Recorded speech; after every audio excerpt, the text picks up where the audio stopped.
Put God first. Put God first in everything you do. Everything that you think you see in me, everything that I've accomplished, everything that you think I have, and I have a few things, everything that I have is by the grace of God. Understand that. It's a gift. 40 years ago, March 27th, 1975, it was 40 years ago, just this past March, I was flunking out of college.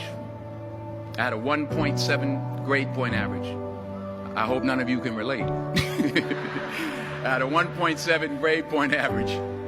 I was sitting in my mother's beauty shop. They still call it beauty shop now? What they call it now? Yeah, I was sitting in the beauty parlor. I was sitting in my mother's beauty parlor, and I'm looking in the mirror, and I see behind me this woman under the dryer. And every time she looked up, every time I looked up, she was looking at me, just looking me in the eye. And I didn't know who she was, and I said, she said, somebody give me a pen, give me a pencil, I have a prophecy. March 27, 1975, she said, boy, you are going to travel the world and speak to millions of people. Now, mind you, I flunked out of college. I'm thinking about joining the army. I didn't know what I was going to do, and she's telling me I'm going to travel the world and speak to millions of people. Well, I have traveled the world, and I have spoke to millions of people. But that's not the most important thing, the success that I had. The most important thing is that what she taught me and what she told me that day has stayed with me since. I've been protected. I've been directed. I've been corrected. I've kept God in my life, and has kept me humble. I didn't always stick with him, but he always stuck with me. So stick with him in everything you do. If you think you want to do what you think I've done, then do what I've done and stick with God. Number 2, fail big. That's right. Fail big. Today's the beginning of the rest of your life, and it can be very frightening. It's a new world out there. It's a mean world out there, and you only live once. So do what you feel passionate about. Take chances professionally. Don't be afraid to fail. There's an old IQ test, was 9 dots, and you had to draw 5 lines with a pencil within these 9 dots without lifting the pencil. The only way to do it was to go outside the box. So don't be afraid to go outside the box. Don't be afraid to think outside the box. Don't be afraid to fail big, to dream big. But remember, dreams without goals are just dreams, and they ultimately fuel disappointment. So have dreams, but have goals. Life goals, yearly goals, monthly goals, daily goals. I try to give myself a goal every day. Sometimes just to not curse somebody out. Simple goals, but have goals. And understand that to achieve these goals, you must apply discipline and consistency. In order to achieve your goals, you must apply discipline, which you've already done, and consistency every day, not just on Tuesday and miss a few days. You have to work at it every day. You have to plan every day. You've heard the saying, we don't plan to fail, we fail to plan. Hard work works. Working really hard is what successful people do.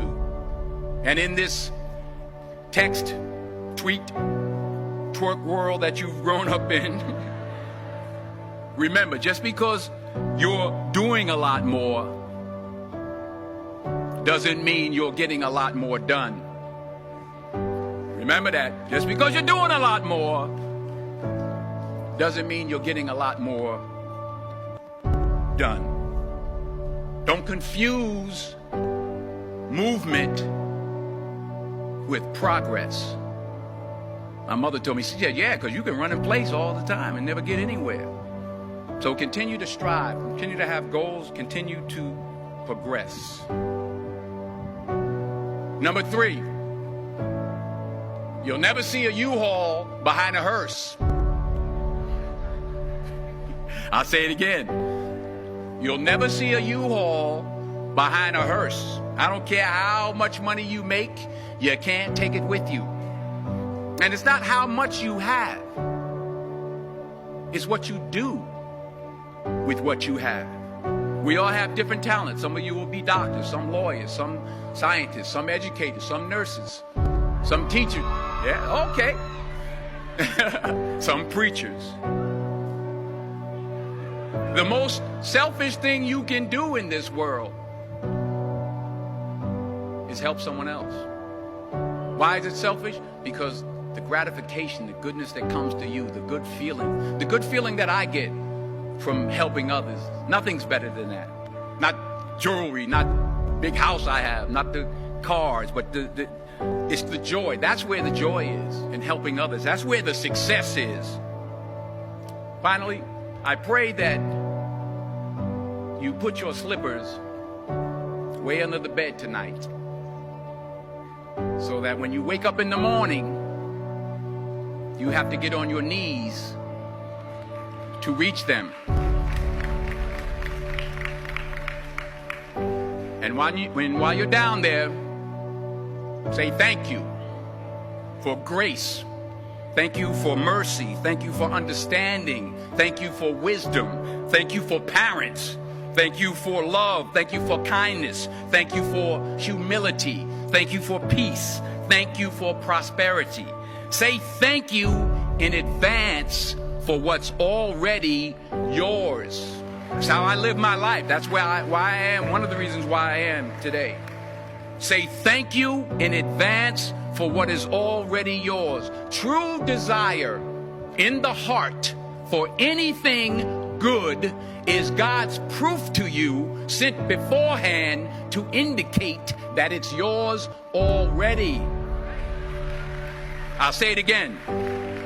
True desire in the heart, that itch that you have, whatever it is you want to do, that thing that you want to do to help others and to grow and to make money, that desire, that itch, that's God's proof to you, sent beforehand already to indicate that it's yours.